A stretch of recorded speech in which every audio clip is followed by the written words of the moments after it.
ஆண்டவரும் ரட்சகருமாய் இருக்கிற இயேசு கிறிஸ்துவின் ஈடு நேற்று நாமத்தினாலே ஆண்டவர் சமூகத்தில் வந்திருக்கிற உங்கள் ஒருவரை நான் வாழ்த்துகிறேன். கர்த்தருடைய கிருபையும் சமாதானமும் உங்களோடு கூட தங்கி இருப்பதாக.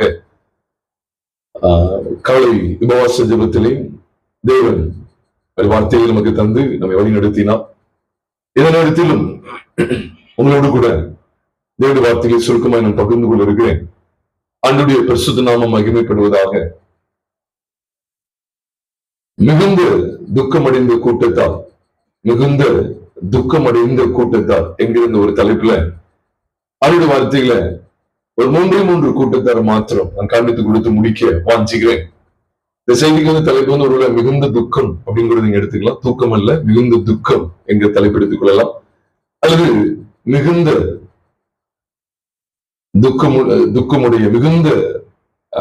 துக்கமுடைய கூட்டத்தார் அப்படிங்கிறது கூட நம்ம எடுத்துக்கலாம். மிகுந்த துக்கம் பொதுவா மனிதனுக்கு பலவித காரியங்கள் குறித்து துக்கம் உண்டாகிறது. ஆனா வேதத்துல நம்ம எதுக்கு துக்கப்படக்கூடாது அப்படின்னு சொல்லி இருக்கு. ஆனா மனிதன் என்ன செய்கிற பலவித வகையில துக்கத்தோடையே தெரிகிறான்.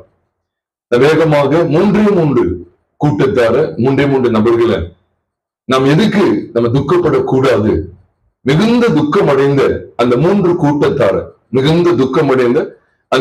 கூட்டத்தார உங்களோடு கூட நான் பகிர்ந்து கொள்ள இருக்கிறேன்.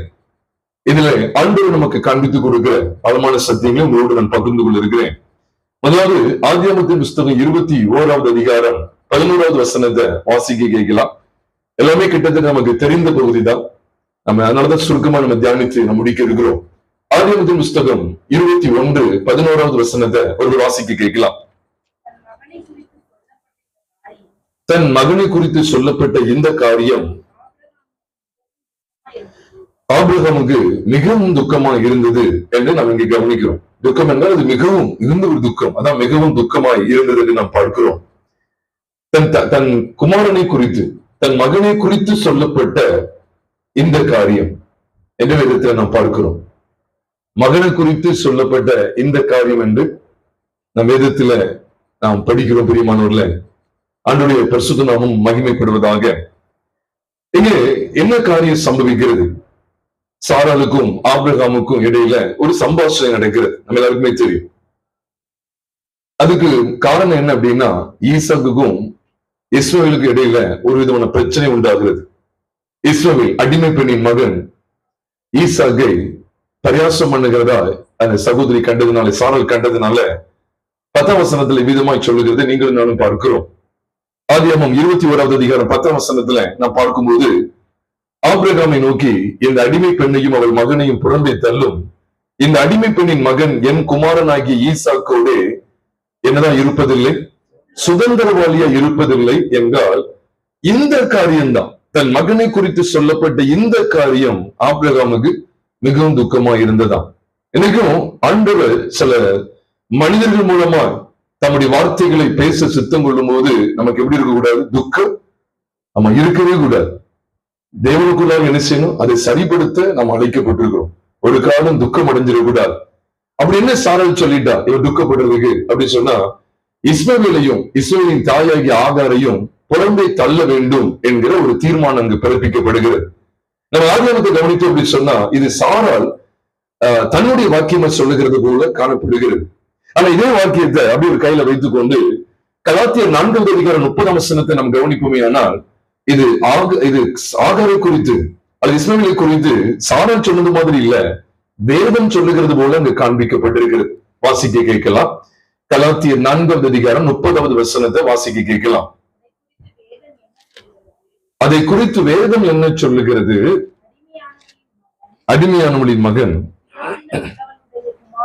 சுயாதீனம் உள்ளவளுடைய குமாரனோட சுதந்திரவாளியா இருப்பதில்லை, ஆகையால் அடிமை ஆனவளையும் அவளுடைய மகனையும் புறம்பே தள்ளு என்று சொல்லுகிறது. அதை குறித்து சாராள் சொல்லுகிறாளா இல்ல வேதம் சொல்லுகிறதா?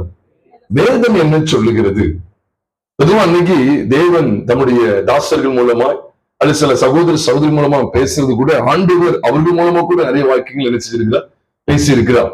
ஆக இங்கே நம்ம கவனிக்கும் போது ஆதியாகமம் 21:10 கலாத்தியர் 4:30 ஏறக்குறைய என்னதான் ஒரே வசனத்தை தான் நமக்கு காண்பிக்கிறது. இது எதுக்கு அடையாளமா இருக்கு அப்படிங்கிறத நான் உங்களோடு பகிர்ந்து கொள்றேன். மாம்சத்தை களைந்தெறியும்படிக்கு இங்கு வார்த்தைகள் வெளிப்படுத்தப்பட்டிருக்கிறது. நம்ம எல்லாருக்குமே தெரியும், இந்த கலாத்தியர் 4:22 ஆபிரகாமுக்கு 2 குமாரர் இருந்தார்கள், ஒருவன் என்று எழுதியிருக்கிறது. ஒருவன் அடிமையானிடத்தில் பிறந்தவன், ஒருவன் சுயாதீனம் உள்ளிடத்தில் பிறந்தவனா. அடிமையானிடத்தில் பிறந்தவன் மாம்சத்தின்படி பிறந்தவன், சுயாதீனம் உள்ளிடத்தில் பிறந்தவன் வாக்குத்தத்தத்தின்படி பிறந்தவன் என்று வேதத்தில் எழுதப்பட்டிருக்கு. அதனை தொடர்ந்து நாம் 29 நாம் பார்க்கும்போது, ஆகிலும் மாம்சத்தின்படி பிறந்தவன் ஆவியின்படி பிறந்தவனை அப்பொழுது துன்பப்படுத்தினது போல இப்பொழுது என்ன செய்து நடந்து வருகிறது, அதை குறித்து வேதம் என்ன சொல்லுகிறது. அப்போ ஆதியாகமம் 21 6 நம்ம பார்க்கும்போது 6 அதுல விசேஷமா 9 கவனிங்க. 9 ஆதியாகமம் 21:9 கவனிக்கும் போது, பின்பு எகிப்து தேசத்தாலாகிய ஆகார் ஆபிரகாமுக்கு பெற்ற குமாரன் என்ன செய்கிறதை சாராள் கண்டு பரியாசம் பண்ணுகிறதை சாராள் என்ன செய்தாலாம் கண்டு. பரியாசம் பண்ணுகிறதை சாராள் கண்டு அப்படின்னு சொல்லி இங்க சொல்லப்படு. பரியாசம்னா ஒரு விதமான ஏளனம், கேலி செய்வது அல்ல ஏளனம் பண்ணுவது. அவங்க என்ன காண்பிக்கப்பட்டது நல்ல கவனிங்க. மாம்சத்தின்படி பிறந்தவன் ஆவியின்படி பிறந்தவனை பரியாசம் பண்ணுகிறான். இதுதான் அவ சாராள் பார்க்கிறான். பார்த்துட்டுதான் உடனே ஒரு தீர்மானம் பண்றான், ஆபிரகாமை நோக்கி அப்படின்னு 10 வாசிக்கும். இதே காரியம் அங்க இருக்கு. மாம்சத்தின்படி பிறந்தவன் ஆவியின்படி பிறந்தவனை அப்பொழுது துன்பப்படுத்தினது போல இப்பொழுதும் நடந்து வருகிறது. அது ஆபிரகாமுடைய வீட்டுல மட்டும் இல்ல, இன்றைக்கும் நடந்து வருகிறது. அதனாலதான் அதிரடி நடவடிக்கை என்ன, இதை குறித்து எடுக்க வேண்டிய அதிரடி நடவடிக்கை என்ன, ஆகாரையும் அவள் பெற்ற மகனையும் புறம்பே தள்ள வேண்டும். அப்போ ஆபிரகாமுடைய வீட்டுல யாரு தங்கல் ஆகாது, ஆகாரும் இஸ்ரவேலும் இதுக்கு முன்னால தங்கி இருந்தாங்க. அறியாமை உள்ள காலம், சிறு பிள்ளையா இருந்த காலம் என்று சொல்லிதான் கலாத்தியர் 4 முதல் 2 வாசிக்கிறோம். தாம் சிறு பிள்ளையா இருந்த காலத்துல அடிமையானவனுக்கும் சுயாதீனம் உள்ளவனுக்கும் என்ன இல்ல, வித்தியாசம் இல்ல. ஆனா இங்க சிறு பிள்ளையும் தாண்டி ஈசாக்கு பால் மறந்த பிள்ளையா மாறிட்டான். 8 பாத்தீங்கன்னா பிள்ளை வளர்ந்து பால் சொல்லுங்க மறந்தது. 8 பிள்ளை வளர்ந்து பால் மறந்தது. ஈசாக்கு பால் மறந்த நாளிலே ஆபிரகாம் என்ன செய்தான், பெரிய விருந்து பண்ணினான் அப்படின்னு சொல்லி சொல்ற. அப்போ அழகா போட்டிருக்கு, பிள்ளை வளர்ந்து அப்படின்னு ஒரு வார்த்தை இருக்கு. அப்போ வளர்ச்சி அடையும் போது நாம கூட அப்படிதான், நம்ம அறியாம இருக்கும்போது அதனாலதான் நீங்க கலாத்தியர் 4 முதல் வசனத்தை பார்த்தா நமக்கு தெரியும். இன்னும் நான் சொல்லுகிறது என்னவெனில், வாலியானவன் எல்லாவற்றிற்கும் எஜமானா இருந்தும் அவன் சிறு பிள்ளையா இருக்கும் காலம் அளவும் அவனுக்கும் அடிமையானவனுக்கும் வித்தியாசம் இல்லை. தகப்பன் குறித்த காலம் வரைக்கும் அவன் காரியக்காரருக்கும் வீட்டு விசாரணைக்காரனுக்கும் கீழ்பட்டிருக்கிறான். அப்படியே நாமும் சிறு பிள்ளைகளா இருந்த காலத்தில் இவ்வுலகத்தின் வழிபாடுகளுக்கு அடிமைப்பட்டவர்களாய் இருந்தோம். நாம் புத்திர சுவிகாரத்தை அடையும்படி நியாய பிரமாணத்திற்கு கீழ்பட்டவர்களை மீட்டுக் கொள்ளத்தக்கதாக காலம் நிறைவேறின போது ஸ்திரீனிடத்தில் பிறந்தவரும் நியாய பிரமாணத்திற்கு கீழானவருமாகிய தம்முடைய குமாரனை தேவன் என்ன செய்கிறார், அனுப்பினார். அப்போ இது தொடர்ந்துதான் அவர் எழுதுகிறார். அப்ப அடிமைத்தனத்தை குறித்தும் சுயாதீனத்தை குறித்தும் மாம்சத்தின்படியான பிறப்பு குறித்தும் ஆவியின்படியான பிறப்பு குறித்தும் இஸ்மவேலை குறித்தும் ஈசாக்கு குறித்தும் ஆகாரை குறித்தும் சாராளை குறித்தும் இதெல்லாம் எவ்வளவு தீர்க்கமா எழுதப்பட்டிருக்கு பாருங்க. அப்ப நாமும் ஒரு காலகட்டத்துல சேர்ந்தா இருந்தோம். அடிமையானவனுக்கும் சுயாதீனமானவனுக்கும் வித்தியாசம் இல்லை. அப்போ ஈசாக்கும் அப்படித்தான் இருந்தார். அப்ப சாராள் சொல்ற இந்த வாக்கியம் எதை பற்றி இருந்தான்? சாராள் சொல்ற வாக்கியம் எதை பற்றியது? தேவன் தம்முடைய குமாரனை அனுப்பினார். தகப்பன் குறித்த காலம் வரைக்கும் தான். அதுக்கப்புறம் குமாரனை அனுப்பினார்ங்கிறது எதை குறித்தது? அப்ப 2 கையும் வீட்டுல நமக்கு தெரியும், செல்வி குறித்த விசேஷம். அதனாலதான் தேவன் தம்முடைய குமாரன் என்ன செய்தார், அனுப்பினார். காலம் நிறைவேறின போது ஸ்ரீனிடத்தில் பிறந்தவரும் நியாயப்பிரமாணத்திற்கு கீழானவருமாகிய தம்முடைய குமாரனை தேவன் அனுப்பினார் என்கிற வேத வாக்கியத்தை நீங்கள் நானும் பார்க்கிறோம். அப்ப குமாரன் அனுப்பப்படுகிறார். அப்ப இந்த குமாரன் அனுப்பப்படும் போது என்ன நடக்குங்க? நீங்க சுதந்திரவாளிக்கும் அடிமையானவனுக்கு வித்தியாசம் வருதா வரலையா? வித்தியாசம் உண்டு பண்றார். அப்போ அது வரைக்கும் குமாரனை குறித்த வெளிப்பாடு கிடைக்கும் முன்பு வரைக்கும் மாம்சத்தோடு தான் ஜனங்கள் வாழ்ந்து வந்தாங்க. என்றைக்கு குமாரனாகிய கிறிஸ்து இந்த பூமியில வெளிப்பட்டு அவர் தம்மை இந்த பூமிக்கு வெளிப்படுத்தும் போதுதான், உங்களுக்கும் எனக்கும் அவர் வெளிப்படுத்தும் போதுதான் மாம்சம் வேற ஆவி வேறங்கிற ஒரு பெரிய மகத்துவமான சத்தியங்கள் வெளிப்படுத்தப்பட்டது. அதைத்தான் ஆதியாகமம் 21வது அதிகாரத்தையும் இந்த கலாத்திய 4வது அதிகாரத்தையும் வைத்து நீங்கள் நானும் அதை ஒப்பிட்டு பார்த்து ஆழ்ந்த சத்தியத்தை அறிந்து கொள்ள வேண்டும். ஏதோ ரெண்டு சகோதரிகளுக்கு இடையில நடக்கிற காரியம் மட்டும் இல்ல, ரெண்டு குமாரர்களுக்கு இடையில நடக்கிற காரியம் மட்டும் இல்ல, ஏதோ ஒரு வீட்டுக்குள்ள பிரச்சனை நடக்கும் அப்படிங்கிற காரியம் மட்டும் இல்ல, வேறு விரிப்பு நடக்கும் பாருங்க. ஆகார் இஸ்மவேல், சாராள் ஈசாக்கு, இந்த ரெண்டு பேரோடு இணைய முடியாது. எவ்வளவு ஒரு மேன்மையான வெளிப்பாடு பாருங்க. எனக்கு ஏன் இன்னைக்கு அநேக சபைகள்ல குமாரனாகிய இயேசு கிறிஸ்துவை குறித்த வெளிப்பாடு இல்லை, ஏன் இன்னைக்கு அநேக இடங்களிலே சிலுவை பற்றிய உபதேசத்தை குறித்த வெளிப்பாடு இல்லை, இல்லாமல் போயிட்டு என்றால் அதற்கு காரணம் மாம்சம் வேறு ஆவி வேற என்கிற இந்த வேறுபாட்டின் அடிப்படையில காணப்பட வேண்டிய ஜீவியம் இல்லாததே. இது அப்படியே நீங்க மாத்தி கூட இருக்கலாம். ஆவி வேற மாம்சம் வேற என்கிற வெளிப்பாட்டை உணர்ந்து ஜீவிக்காத சபையானது குமாரனாகிய கிறிஸ்து இயேசுவை பற்றுகிற வெளிப்பாட்டில் குறைவுபட்டுதான் இருக்கும். குமாரனாகிய இயேசு கிறிஸ்துவ குறித்த வெளிப்பாட்டை இங்க கலாத்திய 4வது அதிகாரத்தை வெளிப்படுத்துகிறார். எவ்வளவு நன்மை பாருங்க. அவ காலம் நிறைவேறும் போது சொல்லும்போது ரெண்டு பேருக்கு வித்தியாசம், ரெண்டு பேரும் சேர்ந்தா இருந்தாங்க. அப்படித்தானே? இஸ்மாயிலும் ஈசாக்கும் சேர்ந்தா இருக்காங்க. பிள்ளை வளர்ந்து இந்த வளர்ச்சிருந்து ஒரு பெரிய விருந்து பண்ணான்னு இருக்கு பாத்தீங்களா? நம்ம உள்ள ஆழமா போனா ராஜா பெரிய விருந்து பண்றாருன்னு இருக்கு. ராஜா பெரிய விருந்து பண்றாருன்னு புதிய ஏற்பாட்டுல வாசிக்க அதுக்குள்ள நம்ம போகல. ஆனா விருந்துக்கு அழைப்பு கொடுக்கிறாரு, ஆட்கள் ஏத்துக்கிட மாட்டேங்காங்க. அந்த யாருக்கு? ராஜா அவர் தன் மகனுக்கு விருந்து செய்கிறது. அதெல்லாம் புதிய ஏற்பாட்டு சத்தியங்களுக்கு அடையாளமா இருக்கு அப்படிங்கிறத மத்திய 22வது அதிகாரத்துல பார்க்க முடியும். அழைத்து அனுப்புறாரு. அழைக்கப்பட்டவங்க அபாத்திர போயிருந்தாங்க. வேதபாரகர், பரிசெய்ய, நியாய சாஸ்திரிகள், சதுசெய்யர், இன்னும் பிரதான ஆசிரியர்கள், அந்த காலத்துல வாழ்ந்த யூதர்கள், இவங்க எல்லாம் அபாத்திர போயிட்டாங்க. அதுக்கப்புறம் நாலா பக்கமா சுத்தி இருக்கிற நல்லூர் பல்லர் எல்லாருமே கூப்பிட்டு வந்து அந்த இடத்தை நிரப்புறத நீங்கள் நான் பாக்குறோம். அந்த நிரப்புறதுக்கு முன்னாடி ஒரு பட்டணத்துல அழிச்சிருவார், அந்த ஜனங்களுடைய பட்டணத்தை அழிச்சிருவார். அப்பழஜாதிகளாகி உங்களுக்கு எனக்கும் ஆண்டவர் இந்த சுதந்திரத்தை ஏற்படுத்தி இருக்கிறார் என்கிற வெளிச்சத்தை தான் அங்கே மத்திய 22வது அதிகாரம் முதல் 8 அல்லது 12 வசனங்களுக்குள்ள நீங்கள் நானும் பார்க்க முடியும். பிரியமானவர்ல, அது ஒரு பெரிய ரகசியம். ஏன்னா மகனுக்கு ஏற்படுத்தின அந்த விருந்துக்கு இவங்க எல்லாம் வரல அப்படிங்கிற அர்த்தம். இங்கே ஒரு பெரிய விருந்து உண்டு பண்ற. இந்த பெரிய விருந்துக்கு அப்புறம் என்ன நடக்குன்னு கவனிச்சீங்கன்னா, இங்க பரியாசம் பண்றது உண்டாகுது. அப்ப பரியாசம் பண்றது உண்டாகும் போதுதான் இங்க அவரு சொல்ற பாருங்க, அடிமையானவங்களுடைய மகனை என்ன செய் புறம்பு தள்ளும் அப்படின்னு சொல்லி சொல்றார். இந்த வார்த்தையை கேட்டோன்னதான் தன் மகனை குறித்து சொல்லப்பட்ட இந்த காரியம் ஆபிரகாமுக்கு மிகவும் துக்கமா இருந்தது. மாம்சக்கிரியை விட்டுருங்க அப்படின்னு சொன்னா ரொம்ப துக்கமா இருக்கு. மிஷினரிக்கு 2000 ரூபாய் காணிக்க கொடுக்கன்னு கொடுத்துருவாங்க. ஏன்னா ஒரு 2 வருஷமா அது ஒரு 3 வருஷமா கூட பிறந்த சகோதரன் பேசல, அவங்களுக்கு பேசுங்க அப்படின்னு சொன்னா கஷ்டம். ஏன்னா 3000 ரூபாய் கொடுக்குற மிஷினரி காணிக்க 4000 ரூபாய் கொடுக்கேன். ஆனா 3 வருஷமா பேசாத என் கூட பிறந்த சகோதரிட்ட நீ பேசும்படி சொல்றது கஷ்டமா இருக்கு. அப்ப ஆண்டவர் மாம்சத்தை வேறு பிரிக்கிறது இந்த காரியம் ஆபிரகாமுக்கு துக்கமா இருக்கு. இந்த துக்கம் சரியான துக்கம் கிடையாது. இது இந்த துக்கம் கிடையவே கிடையாது. இதெல்லாம் லௌகிக துக்கம், மாம்சீக துக்கம். நீங்க விதத்துல பாருங்க, அவன் துக்கப்பட்ட உடனே ஆபிரகாம், ஆமா ஆபிரகாம் எனக்கும் அப்படிதான்ப்பா இருக்கு, சிநேகிதன் தானே, அவர் சிநேகிதன் இருக்குது இல்ல.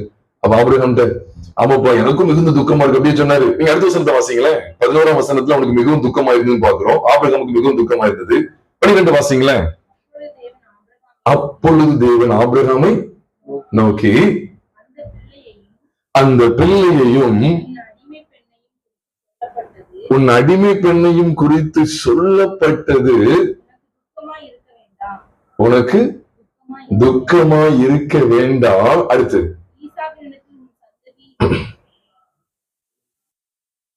கிழிஞ்சிருக்கா?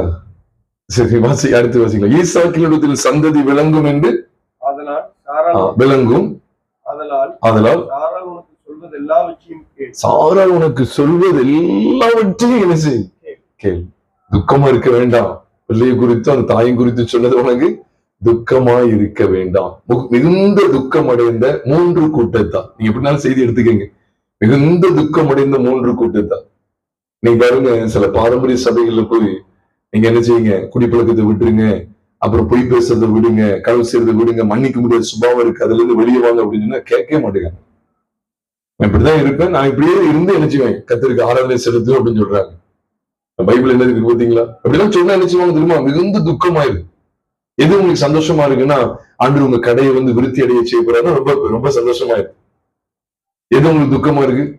ஒரு பேர் சகோதரன்ட்ட 10 வருஷம் பேசாம இருக்கீங்களா, பேசுங்க, உங்க மாம்சத்தை கலைந்து போடுங்க அப்படின்னு சொன்னா, ஆகாரையும் இஸ்ரவேலையும் கொஞ்சம் எடுத்துருங்க, விரட்டி விட்டுருங்க, அந்த வீட்டுல வேண்டாம், அந்த வீட்டுல ஆகாருக்கும் எந்த வீடு ஏன்னா பாருங்க, இந்த வீட்டுல ஆகாருக்கு இஸ்ரவேலுக்கு இடம் கொடுக்காதீங்க அப்படின்னு சொன்னா மிகுந்த துக்கமாயிருக்கு.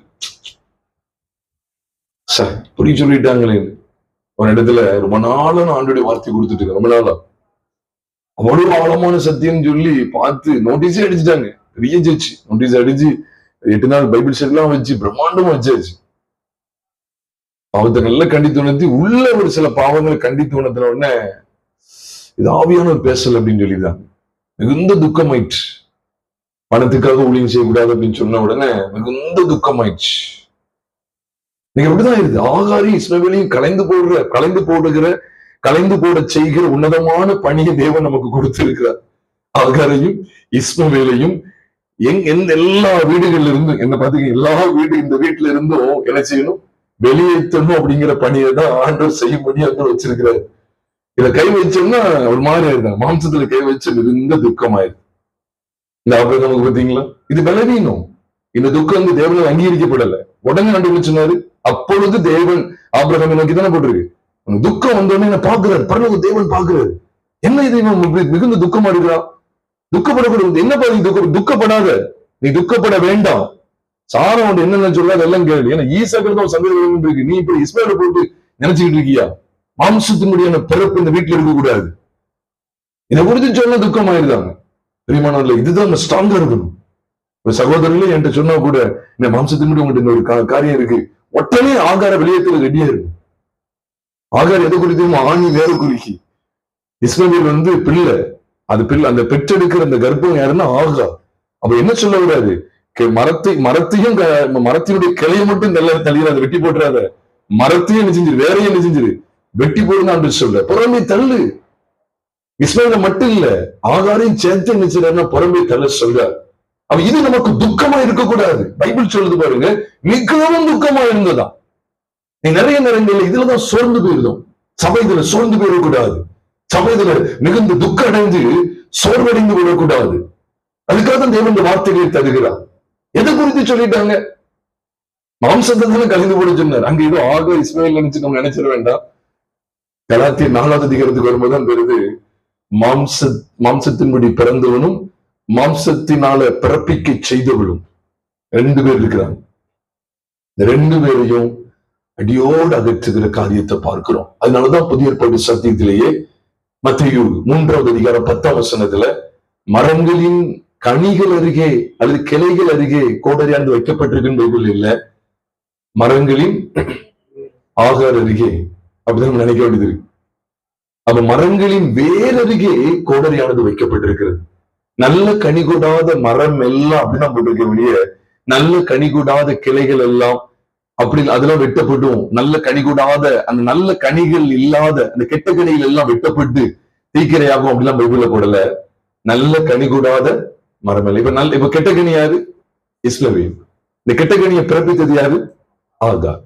அப்ப மாம்சம், அப்ப மாம்சத்துக்குரியவள் மாம்சத்துக்குரியதை பிறப்பிக்க. அதனாலதான் யோவான் 3வது அதிகாரம் 6ஆம் வசனத்துல வாசிக்கிறோம். யோவான் 3:6 சொல்லுகிறது, மாம்சத்தினால் பிறப்பது மாம்சமாய் இருக்கும், ஆவியினால் பிறப்பது ஆவியா இருக்கும். அப்போ சாரல் ஆகார் இந்த 2 பேருமே 2 ஏற்பாடுகள் என்று சொல்லி வேதத்துல கலாத்தியர் 4வது அதிகாரம் 23, 20 விசேஷமா 24ஆம் வசனத்துல பார்க்கிறோம். அந்த 2 ஸ்திரீகளும் அவங்க ஞான அர்த்தம் உள்ளவர்கள். அந்த 2 ஸ்திரீகளும் 2 ஏற்பாடுகளாம். ஒன்று அடிமைத்தனத்துக்குள்ளாக பிள்ளை பெறுகிறது. அப்ப அடிமைத்தனம் அடிமைத்தனம் அடிமைத்தனம், இன்னொன்று சுயாதீனம் உள்ளவர். அப்ப அவள் பாருங்க, விடுதலையின் பிரமாணம் ஆவியின் பிரமாணத்துக்கு அடையாளமா இருக்கிறார். இன்னொருத்தி பாருங்க, அடிமைத்தனத்துக்கு அடையாளமா இருக்கிறார். அதனால நம்ம எந்த ஒரு அடிமைத்தனத்துக்கு இடம் கொடுக்க கூடாது. அந்த ஆகர் இன்னொரு ஏற்பாடு சொல்லி நியாயப்பிரமாணத்தை சொல்லும் போது, நீங்கள் நியாயப்பிரமாண கிரியக்காரர்களாய் இருந்து தேவனுக்கு முன்பாக நீதிமன்றம் ஆக முடியாது என்பதை முதற்கண் விளங்கிக் கொள்ள வேண்டும். அது எது இந்த ஆபிரகாமுக்கு மிகுந்த துக்கமா இருந்தது அப்படின்னு சொன்னா, ஆபிரகாம் சாரால் வந்து கொஞ்சம் ஒரு 10-15 ஆடுகள் வாங்கணும் அப்படின்னு அதுங்கிற துக்கமா இல்லை.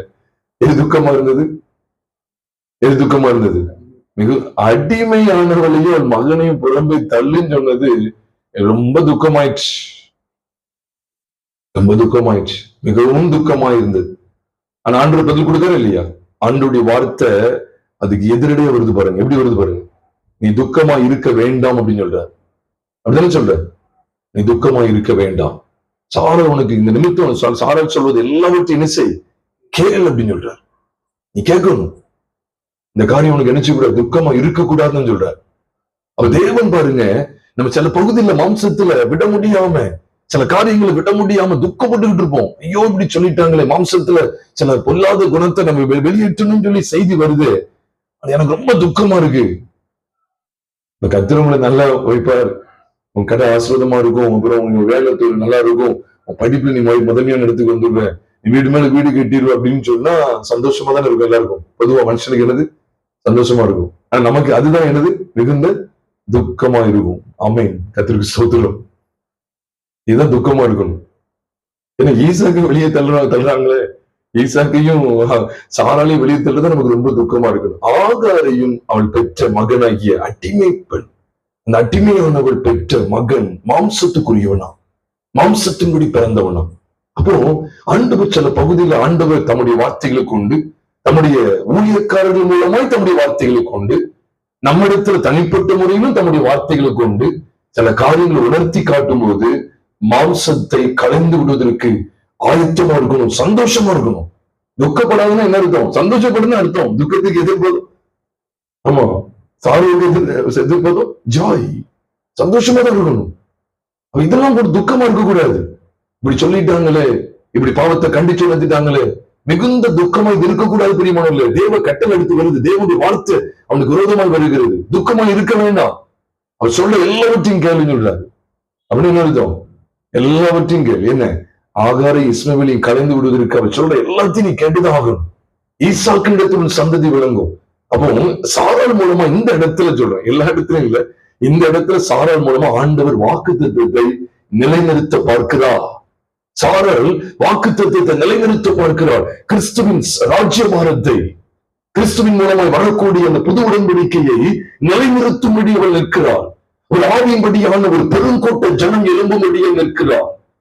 மாம்சத்தை உதவி தள்ளி ஆவியின்படி பிறக்கிற ஒரு பெரும் சந்ததி எழும்ப வேண்டும், ஆவியின்படியே ஜீவிக்கக்கூடிய ஒரு பெரிய சந்ததி எழும்ப வேண்டும் என்று ஆண்டவர் ஒரு பெரிய எதிர்பார்ப்போடு இந்த பகுதியை நம்மோடு கூட பேசிக் கொண்டிருக்கிறார். அதனால்தான் இந்த கலாத்திய 4வது அதிகாரம் 27ஆம் வசனத்துல பார்க்கும்போது, அந்தபடி பிள்ளை பெறாத மலடியே மகிழ்ந்தரு, கற்பவதினைப்படாதவளே களிப்பா எழும்பி ஆர்ப்பரி. யோசிச்சு பாருங்க, அங்க பெரிய துக்கமே உண்டாயிருக்கு, மிகுந்த துக்கம் உண்டாயிருக்கு. அதுக்கு நடுவுல வார்த்தை பாருங்க, மகிழ்ந்து. சரிங்களா? புருஷன் உள்ளவர்களை பார்க்கிற அநாத ஸ்திரீக்கு அதிக பிள்ளைகள் உண்டு என்று எழுதியிருக்கேன். எப்படி தியானிச்சிருக்கிறோம்? ஏசாயா 54வது அதிகாரம் சொல்லுங்க, 54வது அதிகாரம் 1ஆம் வசனத்தில் எழுதியிருக்கு. வாழ்க்கைப்பட்டவருடைய பிள்ளைகளை பார்க்கலும் வாழ்க்கைப்படாதவருடைய பிள்ளைகள் அநேகம் அப்படின்னு சொல்லி கர்த்தர் சொல்றாரோ. எவ்வளவு மென்மை பார்த்தீங்களா? அப்போ ஏசாயா 53வது அதிகாரத்துல சொல்லப்பட்ட கிறிஸ்து கல்வாரி சிலுவையில பாடுகள் அனுபவிக்கிறார். உங்களை என்னுடைய ஒட்டுமொத்த பாவங்களை அக்கிரமங்களை சிலுவையில சுமந்து தீர்க்கிறார். நீங்கள் நான் நித்திய ஜீவனை சுதந்திரிக்கும்படிக்கு அவர் தம்மையும் மரணத்தில் ஊற்றுகிறார். இப்படிப்பட்ட ஸ்லாக்கியத்தை தொடர்ந்து வெளிப்படுத்தப்படக்கூடிய சந்ததி ஆவிக்குரிய சந்ததியான அடிப்படையில காண்பிக்கிற ஆவியின்படி பிறக்கிற சந்ததி, ஆவியின்படி ஜீவிக்கிற சந்ததியை ஆண்டு வெளிப்படுத்துகிறார். அந்த வாழ்க்கைப்பட்டவள் எப்படி சொல்லப்படுறது ஆகார குறி, வாழ்க்கைப்படாதவள் அப்படின்னு சொல்லும் போது வாழ்க்கைப்படாத அநாத ஸ்திரீ யாரதான் குறிக்கும்? சாராத குறி. அப்படிதான் அங்க வேதம் எழுதுகிறது. அப்படிதான் இங்க கலாத்திய 4வது அதிகாரம் 27ஆம் வசனமும் ஏசாயா 54வது அதிகாரம் 1ஆம் வசனமும் காண்பிக்கிறது. அப்ப தேவன் புது உடன்படிக்கை மத்தியஸ்தராகிய கிறிஸ்து இயேசுவை நிலைநிறுத்த வாஞ்சிக்கிறார். நமக்கு மிகுந்த துக்கத்தில் உட்கார்ந்துருந்தோம். எவன் சொல்ற மாம்சத்தின்படி எந்த காரியங்கள் இருந்தாலும் அதை களைந்தெறிவதற்கு நாம் துரிதப்படணுமே ஒழிய துக்கப்படக்கூடாது, துரிதப்படணுமே ஒழிய துக்கப்படக்கூடாது. அப்ப ஆபிரகாம் மிகுந்த துக்கம் அடைந்து எதை காண்பிக்க அப்படின்னா, மாம்சத்தை விட்டு விலக மனதில்லை, மாம்சத்தை ஒதுக்கி தள்ளுவதற்கு ஆபிரகாமுக்கு மனதில்லை. அப்படிதான் எடுக்க வேண்டியது இருக்கு. ஐயோ என் பிள்ளை என்னுடைய இல்ல, நீங்க அங்க புதிய ஏற்பாட்டு வெளிச்சத்துக்கு வந்து பாருங்க, கலாத்தியர் 4வது அதிகாரத்துல வந்து பாருங்க. இந்த துக்கம் சரியே கிடையாது.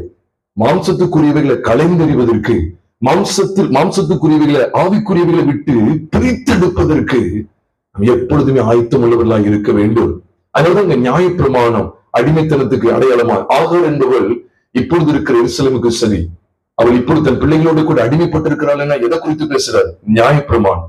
அந்த ஸ்திரீ, அந்த 2 ஸ்திரீகள் 2 ஏற்பாடுகள். ஒன்று சீனை மலையில் உண்டான ஏற்பாடு. அது எதை குறிக்கு? நியாயப்பிரமாணம். நியாயப்பிரமாணத்தை குறிக்கிறது.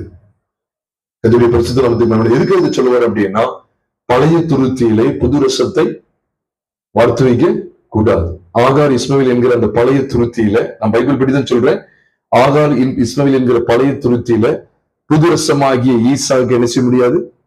வார்த்து வைக்க முடியாது. எல்லாம் இருக்கு. கோடி துண்டை யாரும் என்ன செஞ்சாங்க? பழைய துண்டோட இணைக்க மாட்டாங்க. இணைத்தால் 2மே என்ன செஞ்சிடும்? கிழிஞ்சிடும். அப்படிதான் நம்ம லூக்கால வாசிக்கிறோம். அது எதுக்காக சொல்லப்பட்டு தெரியுமா? லூக்கா எழுதின சுவிசேஷம் 6வது அதிகாரத்தை நீங்க வேதத்துல எடுக்கும்போது, லூக்கா எழுதின சுவிசேஷம் 6வது அதிகாரத்துல 6 தான் நினைக்கிறேன்.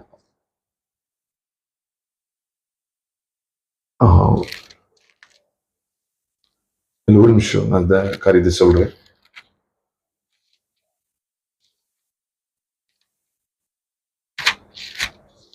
மத்திய சுவிசேஷம் வாங்க. மத்திய சுவிசேஷம் 9வது அதிகாரம் நினைக்கிறேன். 9வது அதிகாரம் 14வது வசனத்துல கேட்காங்க. அப்பொழுது யோவானுடைய சீஷரிடத்துல வந்து, நாங்களும் பரிசேயரும் அநேகம் தான் நினைச்சோம் உபவாசிக்கிறோமே, உங்களுடைய சீஷர் உபவாசியாமல் இருக்கிறது என்னவென்று கேட்டார்கள். அதற்கு இயேசு, மணவாளன் தங்களுடைய இருக்கையில் மணவாளனுடைய தோளை துயரப்படுவார்களா? மணவாளன் அவர்களை விட்டு ஈடுபடும் நாட்கள் வரும், அப்பொழுது உபவாசிப்பார்கள். புரியுதா? உபவாசிப்பார்கள். அப்ப யோவானுடைய சீஷர் இந்த காலத்துல இருக்காங்க, நியாயப்பிரமாண காலம். அவங்களும் பரிசேயர் 2 பேருமே இந்த காலத்துல தான் இருக்காங்க, நியாயப்பிரமாண காலத்துல இருக்காங்க. அப்படின்னு சொல்றாங்க, நாங்கள் அநேகத்தில் உபவாசிக்கிறோம், உங்களுடைய சீஷர் உபவாசிக்காம இருக்காங்கன்னு சொல்லும் போதுதான், மணவாளன் உங்களோடு இருக்கிறார், இப்ப அவங்க உபவாசிக்க மாட்டாங்க. அவர் எடுபடுற கால நாட்கள் வரும் சொல்றாருல்ல. எப்பன்னு சொல்றாரு? எப்ப எடுபட்டு போகிறாரு? மரித்து அடக்கம் பண்ணப்பட்டு உயிர் தெளிந்து போகிறார். அதுக்கு பிறகு உபவாசிப்பாங்க அப்படின்னு சொல்றாரு. சொல்லிட்டு தான் சொல்றாரு, ஒருவனும் கோடி துண்டை பழைய வஸ்திரத்தோடு இணைக்க மாட்டான், ஒருவனும் ஆகார் மன்னிக்கவும், ஒருவனும் ஈசாக்கை இஸ்மவேலோடு இணைக்க மாட்டான்.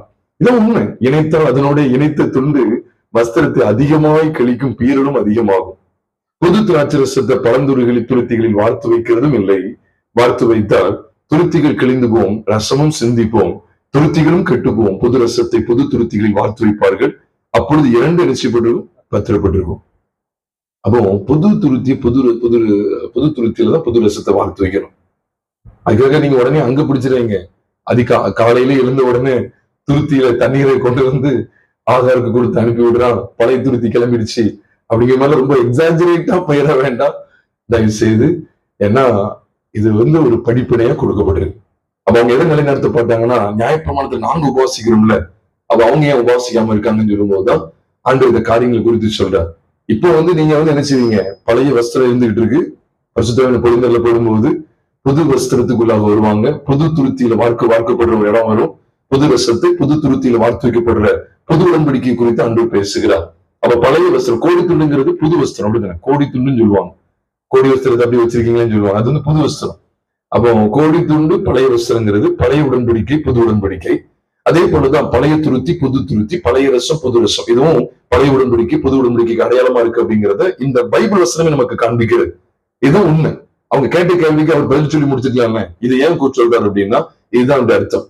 அப்போ இவங்க உள்ள இதுக்குள்ளயும் வர முடியாது, அவங்க இதுக்குள்ளயும் வர முடியாது. நியாயப்பிரமாணத்தை கிறிஸ்டின் பிரமாணத்திலையும் கொண்டு வரக்கூடாது, கிறிஸ்டின் பிரமாணத்தை நியாயப்பிரமாணத்திலையும் கொண்டு வரக்கூடாது. ஈசாக்கு வேற, இஸ்மவேல் வேறு. மாம்சத்தின்படி ஜீவிக்கிறது வேற, ஆவியின்படி ஜீவிக்கிறது வேற. மாம்சம் வேறு, ஆவி வேறு. அதனால மாம்சத்தின்படி பிழைத்தால் சாவீர்கள், ஆவியினாலே சரீரத்தின் செய்கைகளை அளித்தால் பிழைப்பீர்கள் என்று வேதத்தில் வாசிக்கிறோம். கர்த்தருடைய பரிசுத்த நாமம் மகிமைப்படுவதாக. அப்ப முதல் காரியம் என்ன பார்க்கிறோம்? முதல் கூட்டத்தார நம்ம இங்க கவனிக்கிற காரியம் என்ன? ஆபிரகாம். இந்த ஆபிரகாம குறித்து பைபிள் சொல்லுது, மாம்சத்தை கலைந்து விடக்கூடிய பகுதியில, கலைந்து விடப்படுகிற அந்த பகுதியை குறித்த விஷயத்துல ஆபிரகாம் மிகுந்த துக்கமுடையவனா இருந்தா, நீங்களும் அப்படி இருக்கக்கூடாது. ஆண்டவருக்காக எதையும் தூக்கி எறிவதற்கு ஆயத்தமாகணும். மாம்சத்துக்குரிய எதையும் தூக்கி எறிவதற்கு ஆயத்தம் உள்ளவர்களாக இருக்க வேண்டும் என்கிற சத்தியத்தை தேவன் நமக்கு ஆபிரகாம் மூலமாய் காண்பித்துக் கொடுக்கிறார். கர்த்தருடைய பரிசுத்த நாமம் மகிமைப்படுவதாக. இரண்டாவது ஒரு மனிதனை குறித்து உங்களோடு பகிர்ந்து கொள்கிறேன். லூக்கா எழுதின சுவிசேஷம் 18வது அதிகாரம். நம்ம எல்லாருக்குமே தெரியும். லூக்கா 18, மத்தேயு 19, அது மாத்திரல்ல மார்க் 10 ஆகிய இந்த 3 அதிகாரங்களுமே ஐஸ்வர்யம் உள்ள ஒரு வாலிபனை குறித்து பார்க்கிறோம். அவனை குறித்து தலைவன் சொல்லியிருக்கு. ஐஸ்வர்யம் உள்ளவன், தலைவன், வாலிபன் இதெல்லாம் சொல்லப்பட்டிருக்கு. வாசிக்க கேட்கலாம். லூக்கா 18வது அதிகாரம் 23 நினைக்கிறேன். வாசிங்க. 22ல இருந்து வாசிங்க. 22, 23. இன்னும் உன்னிடத்தில் ஒரு குறை உண்டு. உனக்கு உண்டானவை எல்லாம் விட்டு தரித்திரு கொடு. அப்பொழுது பரலோகத்திலே உனக்கு பொக்கிஷம் உண்டாயிருக்கும். பின்பு என்னை பின்பற்றி வா என்றால் வாசிங்க. அவன் அதிக ஐஸ்வர்யம் உள்ளவனானபடி. இப்பவுமே நீங்க பதில் புரிஞ்சிருப்பீங்க. இப்ப அடுத்து எதை விட்டு வெளியே வர வேண்டியது இருக்கு? சத்தமா சொல்லுங்க. முதல்ல மாம்சத்தை தள்ள வேண்டியது இருக்கு. இப்ப எதை தள்ள வேண்டியது இருக்கு? உலகத்தை தள்ள வேண்டியது இருக்கு. அடுத்த வசனமே சொல்லுது பாருங்க, அழகா போட்டுருக்கு பாருங்க. 18வது அதிகாரம் 23ஆம் வசனத்தை நான் வாசிக்கிறேன் பாருங்க. அவன் அதிக ஐஸ்வர்யம் உள்ளவன் ஆனபடியினால் இதை கேட்ட பொழுது மிகுந்த துக்கம் அடைந்தான். அடுத்த வசனமே போட்டிருக்கு. அவன் மிகுந்த துக்கம் அடைந்ததை இயேசு கண்டு, ஐஸ்வர்யம் உள்ளவர்கள் தேவனுடைய ராஜ்யத்தில் பிரவேசிப்பது எவ்வளவு அரிதா இருக்கிறது. எவ்வளவு பாருங்க. நான் பார்க்கிற எல்லாமே நித்திய ஜீவனை பற்றியது. பாத்துக்கங்க. அப்ப நித்திய ஜீவனுடைய பாதையில, நித்திய ஜீவனுக்கு போகிற பாதையில நீங்கள் நான் கண்டடைய வேண்டிய 2வது சத்தியம் என்ன அப்படின்னு சொன்னா, இந்த உலகத்தை உதறி தள்ள வேண்டும். ஒழுங்கிய காரியம் பாருங்க. இப்ப உலகத்துல கை வைக்கும் போது பாருங்க, அவரு ஒன்னா கை வைக்கும் போது அவன் நல்லதான் இருந்தான். அதாவது சொல்றாரு பாருங்க, 20ஆம் வசனத்துல சொல்றாரு, விபச்சனை செய்திருப்பாய், கொலை செய்திருப்பாய், களவு செய்திருப்பாய், பொய்சை சொல்லாதிருப்பாய், ஒரு தகப்பனையும் தாயும் கணவனோ என்கிற கற்பனையில் அறிந்திருக்கிறாயே என்றார். சொல்லிட்டு அதுக்கு அவன் இவைகள் எல்லாம் என் சிறுவயது முதல் கை கொண்டு இருக்கிறேன் என்றான். அவன் இன்னொரு இடத்துல ஒரு குறை உண்டு, உனக்கு உண்டானவைகள் அப்படின்னு சொல்லும்போது, இந்த உலகத்தின் ஆசாபாசங்கள், உலகத்தின் ஐஸ்வர்யம், உலகத்தினுடைய இந்த ஆடம்பரம் ஐஸ்வர்யங்களை கை வச்ச உடனே அவனுக்கு மிகுந்த துக்கம் உண்டுச்சு. மிகுந்த துக்கம் உண்டாயிடுச்சு. நான் மிகுந்த துக்கத்தை குறித்து அவங்கள்ட்ட பேசிட்டு இருக்கிறேன். மிகுந்த துக்கம். இதை பற்றிய விஷயத்துல மிகுந்த துக்கம் உண்டாயிட்டு, உலகத்தை நீ வெறுத்து தள்ளிடு அப்படின்னு சொல்றாரு. நீங்க இந்த இடத்துலதான் நீங்க, அதாவது லூக்கா 18லயும் இருக்கு, மத்தேயு 19லயும் இருக்கு, மார்க் 10வது அதிகாரத்துல இதே சம்பவம் இருக்கு. ஆனா நீங்க மார்க் 10க்கு வந்தீங்கன்னா, நாளைக்கு 27ஆம் வசனம் நினைக்கிறேன், முன்னால ஞாபகம் இருக்கு. அதான் மார்க் 10:27 நினைக்கிறேன். அதுல சிலுவை எடுத்துக்கொண்டே என்னை பின்பற்றி சொல்லுவார். சிலுவைக்கு அழைப்ப பாருங்க. சிலுவையை பற்றி உபதேசம் இதுவும் சிலுவை பற்றி உபதேசம் தான். ஏன்னா சிலுவைக்கு அன்று அழைப்பு கொடுக்கிறார். மற்ற இடத்துல போட்டிருக்காது, இந்த மனுஷனை குறித்து அப்படி போட்டிருக்காது. ஆனா மார்க் 10:27 நினைக்க வாசிங்க. மார்க் ஒரு மார்க் பாக்கீங்க, வாசிங்க. 10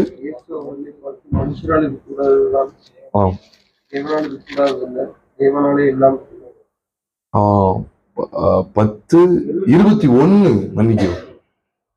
அதுல பின்பகுதியில போட்டுருக்கு பாருங்க, நீ போய் உனக்கு உண்டானவைகள் எல்லாம், அதாவது வாசிங்க, போய் உனக்கு உண்டானவைகளை எல்லாம் விற்று தரித்திரருக்கு கொடு, அப்பொழுது பரலோகத்திலே உனக்கு பொக்கிஷம் உண்டாயிருக்கும்.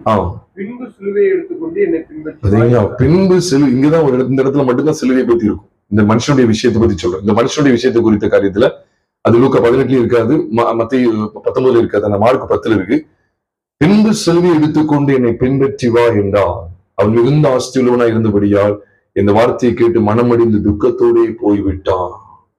நித்திய ஜீவனை சுதந்திரிக்க நான் என்ன செய்ய வேண்டும் கேட்டான் பாருங்க.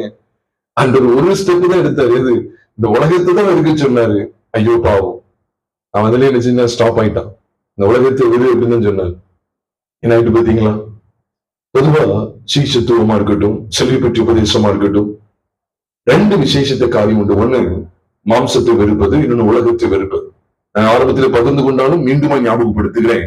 இயேசுவானவர் சீஷரை அழைக்கும் போது, அதாவது ஜனங்களை நம்முடைய சீஷர்களை அழைக்கும் போது, இந்த உலகத்துக்குரிய காரியங்களை ஈஸியா விட்டுட்டு வந்தாங்க. எப்படி விட்டு வந்தாங்க? வேலைய, வளைய, சொந்த குடும்பங்கள் எல்லாத்தையும் விட்டுட்டு வந்தாங்க. சொந்த ஜனங்கள், சொந்த பந்தங்கள் எல்லாத்தையும் விட்டுட்டு வந்துட்டாங்க. அவங்க உண்டான ஆஸ்திகளை கூட விட்டுட்டு வந்தாங்க. ஆனா எங்களுக்கு எவன் பெரியவன் என்பதை விட்டுட்டு வரல. சில சூழ்நிலைகள்ல பயம் அவிசுவாசத்தை விட்டுட்டு வரல. இன்னும் சொல்ல போனா சமரிய வசனத்தை கேட்காதனால அவங்க மேலயும் ஒரு அக்கினி இறக்கி எளிய அக்கினி இறக்குறது கூட இறக்கிடுவோம் அப்படிங்கிறது ஒரு விதமான ஆவிக்கு இடம் கொடுக்கிற அந்த பகுதியிலிருந்து விடுதலை அடையில. அவங்க எவ்வளவு மாம்சத்துக்குரியவங்க இருக்காங்க பாருங்க. தங்களை தாக்க வந்தவங்களை அவன் வெட்டுறான், வாழ வச்சு பதிலுக்கு பதில் செய்கிறதெல்லாம் அவங்க விட்டுட்டு வரல. எவ்விதமா பாருங்க, இன்னும் சில முறுமுறுப்பு, இன்னும் சில விதமான பெருமைகள். இப்படி ராஜ்யத்துல சபதியின் குமாரன் தாய் வந்து கேட்கிறாங்க, ராஜ்யத்துல என்னுடைய குமாரன் 2 குமாரில் ஒருவன் வலது பக்கம் இன்னொரு இடது பரிசுல இருக்குன்னு சொல்லி அதிசயம் வந்து சொல்லி கேட்கிறாங்க. இப்படியாவது அவங்களுக்குள்ள பலவிதமான ஆசைகள், இப்படிப்பட்டதான கிரியைகள் அவங்களுக்குள்ள இருந்தது. அப்ப நாமும் கூட இந்த இடத்துல வேதத்துல பார்க்கும்போது 2 காரியங்களும் விடுதலை பெற வேண்டியது அவசியமா இருக்கு. ஒன்று உலகம், இன்னொன்று மாம்சம். ஒன்று மாம்சம், இன்னொன்று உலகம் அப்படின்னு சொல்லுகிற விதத்துல 2வது நம்ம என்ன காரியத்தை கவனிக்கிறோம் அப்படின்னா உலகம். இந்த காரியத்தை சொல்லும்போது மிகுந்த துக்கம் வந்துட்டு பாருங்க. இந்த உலகத்தை வெறுக்க சொல்ற, உலகத்தின் ஆசாபாசங்கள். நீங்க நமக்கு எது சத்து வருது பாருங்க, உலகம் தான் பெரிய சத்து. அதனாலதான் பைபிள்ல பாருங்க, இந்த ஏவாள் எப்படி வஞ்சிக்கப்பட்டு முழு மனுக்குலமும் எப்படி கரப்பட்டு தெரியுமா? அவங்க உலகத்துக்கு இடம் கொடுத்ததுதான். ஃபர்ஸ்ட் உலகத்துக்கு இடம் கொடுக்காங்க, அப்புறம் மாம்சத்துக்கு இடம் கொடுக்காங்க. இந்த உலக பிரகாரமான இந்த பழத்தை பார்க்க இந்த உலகத்தினுடைய கவர்ச்சி அவங்களுடைய மாம்சத்தை தூண்டி விட்டது, மகிமையை இழக்க செய்தது. அவ்வளவுதான். 2 தாங்க, ரொம்ப எல்லாம் கிடையாது. 2 தான். அவங்க வஞ்சிக்கப்பட்டு மீறுதலுக்கு உட்பட்ட 2 விசேஷம் என்ன? 1 தீமோத்தேயு 2:14 சொல்லப்பட்டது போல, 1 தீமோத்தேயு 2:14 சொல்லப்பட்டது போல ஆதாம் வஞ்சிக்கப்படவில்லை, ஸ்திரீயானவளை வஞ்சிக்கப்பட்டு மீறுதலுக்கு உட்பட்டால் என்று எழுதப்பட்டிருக்கிறது. அது விசேஷம் என்ன? நீங்க எல்லாம் கவனிச்சு பார்த்தீங்கன்னா, அவர்கள் உலக அந்த பழங்கிறது உலகத்தை குறிக்கி, அது எந்த சந்தேகமும் கிடையாது. நான் பைபிள் வசனத்தின் அடிப்படையில் உங்களோடு பகிர்ந்து கொள்றேன். அந்த பழங்கிறது உலகத்துல தான் இருக்கு. ஏன்னா அவங்க சரீரத்துல இருக்கல, அப்படியே சரீரத்தில் உள்ள குணமா அது இல்ல, வெளியே இருக்கிறது. பார்வைக்கு இன்பமா இருக்கு, புசிப்புக்கு நல்லதா தெரியுது, இச்சிக்கப்படத்தக்க விருட்சமா தெரிகிறது. இதை பார்க்க அவளுக்குள்ள ஒரு விதமான ஆசைகள் வர ஆரம்பிக்கி, அவள் சரிவு அதை ஏங்க ஆரம்பிக்கி, உலகத்தின் பால், உலகத்தின் கவர்ச்சி, இந்த உலகத்தினுடைய ஆசாபாசம், உலகத்தினுடைய கவர்ச்சி, அது அப்படி அவளுக்குள்ள இழுத்து மாம்சத்தில் அவர் கரைப்பட்டு போகிற ஒரு சூழ்நிலையை பார்க்கிறோம். அப்ப இந்த உலகம் மாம்சம் இந்த 2ம் முழு அந்த தேவ மகிமையை இழக்கும்படி செய்து விட்டது. அதனால பாருங்க, கண்களின் இச்சை, கண்ணுக்கு இன்பம் பிரியமும், ஆமா கண்ணுக்கு இன்பம், அவர் சொல்ற பார்வைக்கு இன்பம், அது புசிப்புக்கு நல்லது, பார்வைக்கு இன்பம், புத்தியை தெளிவிக்கிறது. அப்போ இவ்விதமான காரியங்களின் அடிப்படையில் தான் அவர் கரைப்பட்டு போகிறார். இதைதான் 1 யோவான் 2வது அதிகாரம் 15, 16, 17 ஆகிய வசனங்களை நாம் பார்க்கும்போது, உலகத்தில் உள்ளவைகளிலும் அன்பு கூறாதிருங்கள். ஒருவன் உலகத்தில் அன்பு கூர்ந்தால் அவனிடத்தில் பிதாவின் அன்பு இல்லை சொல்லிட்டு சொல்றாரு பாருங்க. அடுத்த வசனம் எப்படிதான் ஆரம்பிக்கு?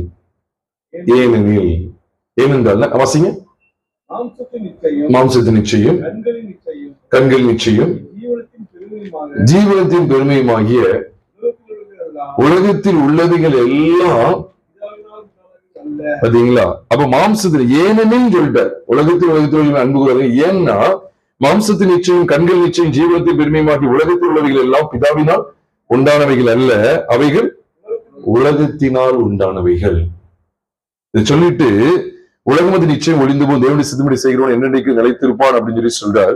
அப்புறம் அந்தி கிறிஸ்துவ குறித்து சொல்றார். அப்போ 16 மாம்சத்தின் நிச்சயம், கண்கள் நிச்சயம், ஜீவனத்தின் பெருமையை அங்கு ஆதியாகமம் 3வது அதிகாரத்துல 3வது அதிகாரம் 6ஆம் வசனத்துல பாக்குறோமா இல்லையா? பாக்குறோம். அந்த விருட்சம் புசிப்புக்கு நல்லது, மாம்ச இச்சை, பார்வைக்கு இன்பம், கண்களின் இச்சை, புத்தியை தெளிவிக்கிறதுக்கு இச்சிக்கப்படத்தக்க விருட்சம். என்ன புத்தி தெளிய போகுதுன்னா, தேவர்களை போல இருப்பீர்கள். அந்த புத்திக்கு தான் அவங்க இடம் கொடுக்காங்க. தேவர்களை போல இருப்பீர்கள், உங்க கண்கள் திறக்கப்படும், நீங்க தேவர்களை போல இருப்பீர்கள். அப்ப உங்களுக்கு புத்தி என்னதான் பெருமை. இப்ப இருக்கிற நிலைமை மாறும். நம்ம எல்லாம் யார மாதிரி மாறலாம்? நம்மகிட்ட இருந்து பேசுற தேவன் அதே மாதிரி நம்ம மாறிடலாம். அப்ப ஜீவனத்தின் பெருமை. இப்ப இந்த 3மே எதனால உண்டானதுன்னு சொல்லி பைபிள்ல இருக்கு. பிதாவினால் உண்டானவைகள் அல்ல, இவைகள் எல்லாம் உலகத்தினால் உண்டானவைகள். கவனிக்கீங்களா? இப்போ இந்த ஸ்பாஞ்ச், மைக்ல இருக்கிற ஸ்பாஞ்ச் எதனால உண்டானது, இந்த கிளாத் விரிச்சிருக்கவே இது எதனால உண்டானது அப்படின்னு பாத்தீங்கன்னா ஒவ்வொன்னு நீங்க பார்க்க முடியும். It is made up of linen cloths, அது ஃபேப்ரிக் கிளாத் அப்படின்னு சொல்றது போல இது ஒரு ஸ்பாஞ்ச் இருக்குதுல. அதே போல ஒவ்வொன்றும் சொல்லலாம். இது தகரம் அப்படின்னு சொன்னா ஒரு மெட்டலால் ஆனது, it is made up of some kind of metal அப்படின்னு சொல்லுவோம். ஒவ்வொன்றையும் சொல்லுவோம், ஒவ்வொன்றும் உருவாக்கப்படுது. அப்ப இவைகள் எல்லாம் எதனால உண்டானவைகளா? இந்த படம் பண்ற வேலை, இதை இச்சிக்க இதை பார்க்க பார்க்க உங்களுக்குள்ள இதெல்லாம் வர ஆரம்பிச்சிச்சு. கண்கள் இச்சை, மாம்சத்தின் இச்சை, ஜீவனத்தின் பெருமை. அப்ப நான் தான் சொல்ல, சுவர் இல்லாமல் சித்திரம் வரைய முடியாது. அதனால உலகம் இல்லாம இந்த மாம்சத்தை எங்க வைக்க முடியாது. இந்த உலகம் மாம்சம். அப்ப இந்த உலகத்தை இந்த மாம்சம் ஈர்க்குது பாருங்க. இந்த உலகத்தை இந்த மாம்சம் ஈர்க்குது. இதைதான் நமக்கு கவனிக்கிறோம்.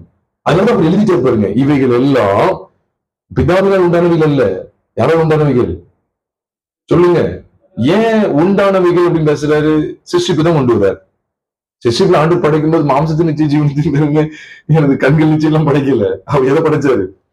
எல்லா விருட்சங்களை படைக்கிறாரு, மரம் செடி எல்லாத்தையும் படைக்கிறாரு, பறவைகள், விலங்குகள், மனிதர் எல்லாம் படைக்கிறாரு. ஆனா இவைகள்ல எப்படி எப்படி உண்டாயிட்டு? இந்த ஒருத்தன் போடுறான் பாருங்க, அப்போலியன் மாதிரி ஒருத்தன் போடுறான் பாருங்க. என்னது?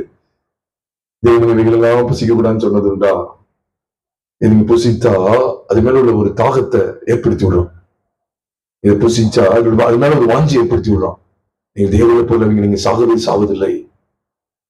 அது உலகத்தை வைத்துதான், இதை புசித்தா உலகத்தை வைத்துதான் மாம்சத்தை தூண்டுறான். அவனுக்கு ரெண்டு இடத்துலயும் கோல் போட்டான். ஒண்ணு மாம்சத்தையும் பிடிச்சிட்டான், இந்த உலகத்துடைய காரியத்தையும் பிடிச்சிட்டான். அவன் என்னைக்குமே இந்த மாம்சம் உலகத்தையே எதிர்பார்த்துட்டு இருக்கும். இந்த உலகத்துக்குரியதுதான். அதான் நான் முன்னாடி கூட சொல்லுவேன், ரெண்டு கையில, ஒரு கையில 10 லட்சம் ரூபாவும் ஒரு கையில 10 லட்சம் கோடி ரூபாவும் இருக்குன்னா எதான் மாம்சம் அதிகமா விரும்பும்? 10 லட்சம் கோடி தான் விரும்பும். 10 லட்சத்தை விட 10 லட்சம் கோடி தான் என்னது? ஏன்னா இயல்பா அந்த மாம்சம் உலகத்தை ஈர்க்கக்கூடியது. அதனால அன்னைக்கு ஏற்படுத்தப்பட்டது இன்னைக்கு வரைக்கும் அப்படித்தானே இருக்கு, இயங்கிக்கிட்டு இருக்கு. இதுல இருந்து வேறு விருப்பம் உண்டாக்கணும். அதுக்காக தான் தேவன் என்ன செய்கிறார்? இந்த சத்தியங்களின் தாற்பயத்தை விளங்க பண்ணி கொண்டிருக்கிறார். அவன் மிகுந்த ஐஸ்வர்யம் உள்ள ஒரு வாலிபன் வர்றான். எல்லாருமே நித்தியஜீவனுக்கு பாத்திரம் இருக்க முடியும் எப்பொழுது சத்தியத்துக்கு கீழ்ப்படிந்தார், செழிப்பட்டி உபதேசத்துக்கு உள்ளே வந்தார். அவங்க இந்த வாலிபனுடைய வாஞ்செல்லாம் நல்லா இருந்துச்சு. அவனுடைய கேள்வியை பாத்தீங்களா? நித்திய ஜீவனை சுதந்திரிக்க நான் என்ன செய்ய வேண்டும் அப்படின்னு கேட்கிறான். நல்ல அருமையான கேள்வி. ஆண்டவர், நீ உலகத்துக்குரிய உனக்கு உண்டான எல்லாவற்றையும் வித்துட்டு, அதான் வெறுத்தான் வைக்க முடியும், விட்டு தரித்திரு கூட அப்படின்னு உடனே பார்த்தான். உலக ஐஸ்வர்யமா நித்திய ஜீவனா? உலக ஐஸ்வர்யமா நித்திய ஜீவனா? உலக ஐஸ்வர்யத்தை சுதந்திரிச்சிருக்கமே இதுவா இல்ல நித்திய ஜீவனா? ரெண்டையும் பார்த்துக்கிட்டே இருக்கான், யோசிக்கான். வேண்டாம், நமக்கு நித்திய ஜீவனோட எதோ பெருசு, உலகத்தில் உண்டானதுதான் பெருசுன்னு சொல்லி போயிட்டான். அதனாலதான் சொன்னார், ஐஸ்வர்யவான்கள் தேவனுடைய ராஜ்யத்தில் பிரவேசிப்பது எவ்வளவு அரிதா இருக்கிறது பாருங்க. என்னதான் தெரியல, எனக்கு மனசாட்சியே வித்துட்டாங்களான்னு தெரியல. எனக்கு வீடு வருது, கார் வருது, ஏசி வருதுலாம் சொல்லி. அதான் நான் கேட்கிறேன், தயவு செய்து யாராவது எப்படி பாக்குறவங்களாவது கமெண்டாவது போடுங்க. பிரஜாதிகள் அன்று அறியாத ஜனங்களுக்கு நம்மளை விட பல லட்சக்கணக்கில் வந்து குவியுது. அப்புறம் எல்லாரும் இதை விட்டுட்டு அங்க பேரலாம், இந்த விட்டு அங்க பேரலாமா? யோசிச்சு பாருங்க பெரிய மணர்ல. கிறிஸ்டியானிட்டி எங்க போய்கிட்டு இருக்கு? சுத்த சைவர் தானா? எதுக்கு மெச்சிக்கிறாங்க ஊழியக்காரங்களை? கரெக்டா பேசிட்டான். நம்ம கரெக்டா பேசுவாரு. நீ ஊர்பட்ட லோன் எடுத்தீங்கன்னா லோன் அடைக்கிறது, உனக்கு கடன் பிரச்சனை ஆண்டு அடைக்கிறார் அப்படின்னு சொன்னா கரெக்டா தான் பேசுவாங்க. எல்லா சபையிலும் லோன்ல உள்ள நாள் இருக்குதானே செய்வாங்க. எல்லா சபையிலும் போன் வந்துட்டு இப்ப லோன் வராம இருக்க போது எல்லாம் லோன் தான். சபையில லோன் வாங்காத ஆளுங்க கண்டுபிடிக்க பார்ப்போம். ரொம்ப கஷ்டம் சொல்றேன். நீங்க எல்லாம் உலகத்துக்குள்ளதான் கிடைக்காங்க. அது இன்ஸ்டால்மெண்ட்ல வாங்குறது அதை வாங்குறது. பிரியமானவர்ல, நம்ம கவனமா ஜீவிக்கணும். பிரியமானவர்ல, நம்ம உலகத்துக்கு அடிமைப்பட்டுறக்கூடாது. இந்த உலகத்தின் அசபாசங்களை சிக்கிடக்கூடாது. பாருங்க, இந்த வாலிபன் பண்ணால அன்று வைக்கிறாரு. நித்திய ஜீவன் வேணுமா இல்ல இதுவான்னு பார்த்தா அவன் விட்டுட்டு போயிட்டான் பாருங்களேன். மிகுந்த துக்கம் அடைந்த இந்த மனிதனை கொண்டு ஆண்டு பேசுறார். எதுல இருந்து வெளியே வர சொல்றாரு தெரியுமா? உலகத்தை தூக்கி போடு அப்படின்னு சொல்றாரு. அங்க மாம்சத்தை தூக்கி போடுன்னு சொல்றது துக்கமாயிட்டு, மிகவும் துக்கமாயிட்டு. இந்த மனுஷனுக்கு மிகுந்த துக்கம் எது தெரியுமா? உலகத்தை தூக்கி போடுன்னு சொல்றாரு. மிகுந்த துக்கம் அடைந்தான். அதனால ஆண்டு இந்த ரெண்டு காரியங்களை பழைய ஏற்பாடு புதிய ஏற்பாடுல காமிச்சு கொடுக்கிறார். இந்த ரெண்டுமே எதின் அடிப்படையில் இருக்கு அப்படின்னா, ஏற்கனவே சொல்லிட்டேன், மாம்சீகமான மனிதன் கல்வாரி சிலுவையில் அடிக்கப்பட்டிருக்கிறான். நான் ஏற்கனவே சொன்னாலும் பரவாயில்ல, ரோமர் 6:6 எழுதப்பட்டிருக்கு. நல்லா கவனிச்சு, நாம் இனி பாவத்துக்கு ஊழியம் செய்யாதபடிக்கு பாவ சரீரம் ஒளிந்து போகும். இனி நான் பாவத்துக்கு ஊழியம் செய்யக்கூடாதுன்னா நான் எந்த சத்தியத்தை நான் விசுவாசிக்க வேண்டியது இருக்கு? நம்முடைய பழைய மனுஷன் அவரோடு கூட சிலுவையில் அறையப்பட்டிருக்கிறான் என்று அறிந்திருக்கிறோம். அறையப்பட்டது என்று அறிந்திருக்கிறோம். இந்த அறிவு ஒரு மனுஷனுக்குள்ள, இந்த அறிவை பற்றுகிற விசுவாசம் தான் நான் இனி பாவத்துக்குள்ளே செய்ய மாட்டேங்கிற விடாப்பிடியான ஒரு தீர்மானத்துக்குள்ள என்னை கொண்டு வருகிறது. இட்ஸ் a strong resolution அப்படின்னு சொல்ல முடியும். அப்போ பாவ சரீரம் ஒளிந்து போகும் பொருட்டாக இந்த பாவ சரீரம், இந்த ஆகார், இஸ்மவேல், மாம்சத்தின்படி நடக்கிற, மாம்சத்தின்படி பேசுகிற, மாம்சத்தின்படி பார்க்கிற, மாம்சத்தின்படி யோசிக்கிற, மாம்சத்தின்படி நடக்கிற, மாம்சத்தின்படி எண்ணுகிற அத்தனை உட்குறிகளையும் கொண்ட, அத்தனை மாம்சத்தின்படியான அத்தனை தன்மைகளையும் தனக்குள் உள்ளடக்கி இருக்கிற ஆகாரையும் இஸ்மவேலையும் சிலுவைக்கு தேவன் கொண்டு வந்து விட்டார் என்கிற வெளிச்சத்தை நான் அறிய வேண்டும். அதுதான் வசனம் சொல்லுது. இரண்டாவது, உலகம்.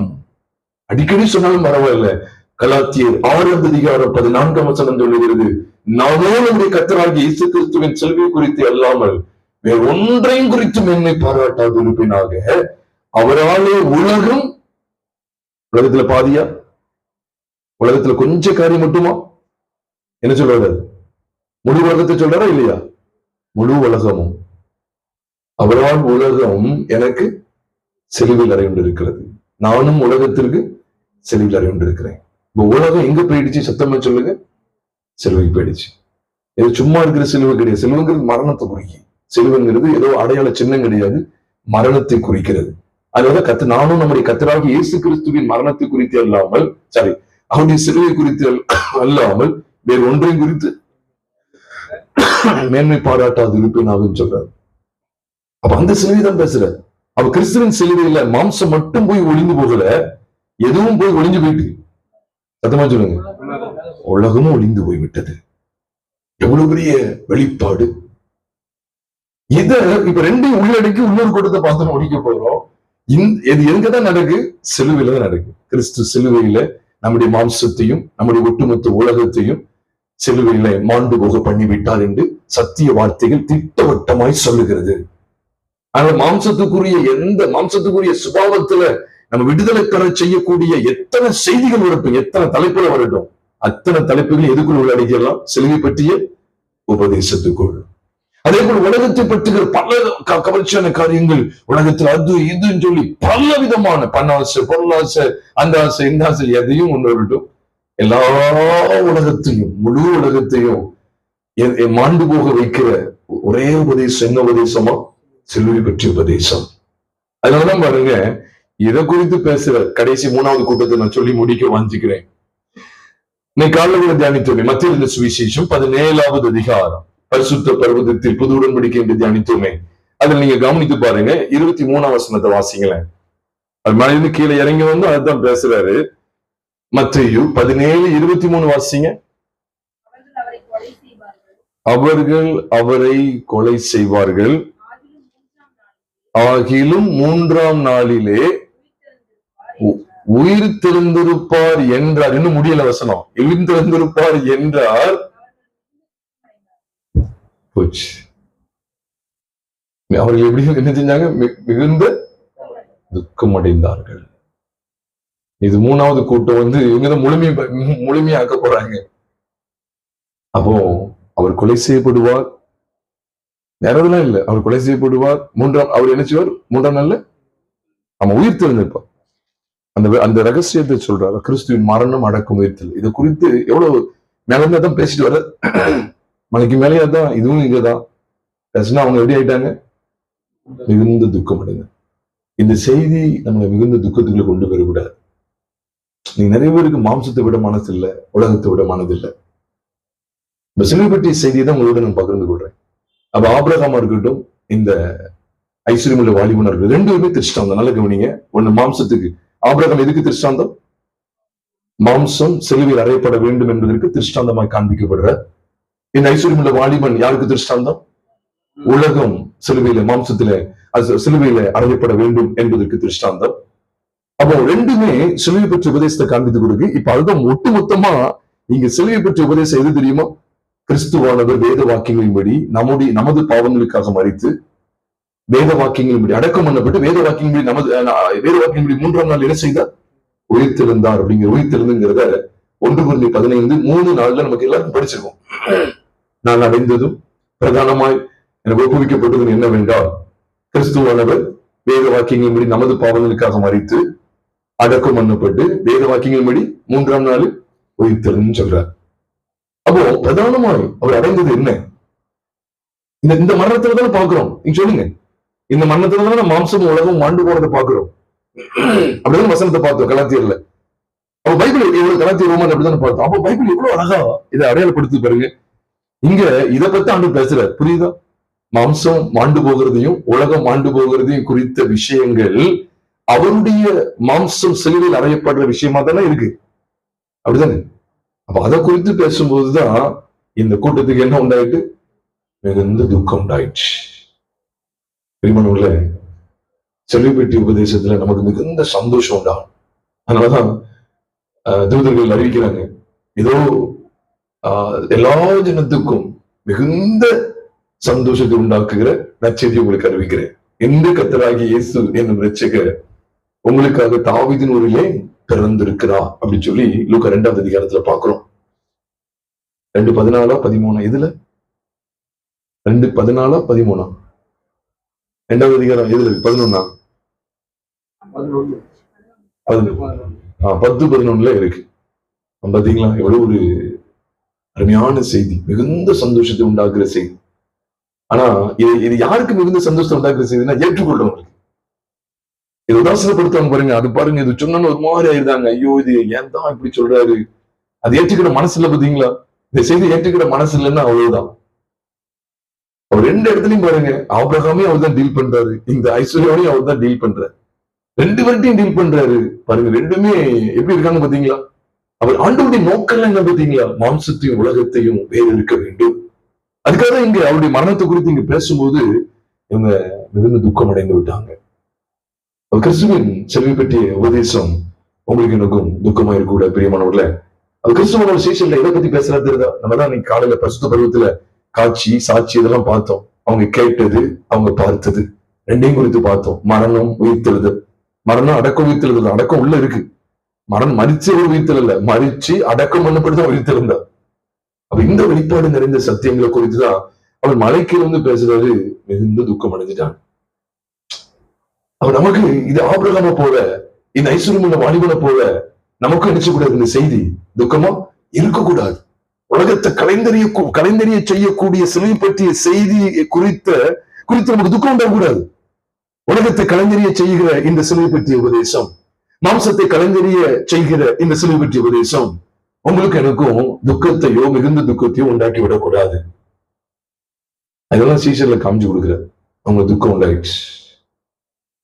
பொதுவாக நீங்க அந்த கருத்தை உணரல அப்படின்னா, உனக்கு சொல்றேன் ஒரே ஒரு ஆலோசனை தான்.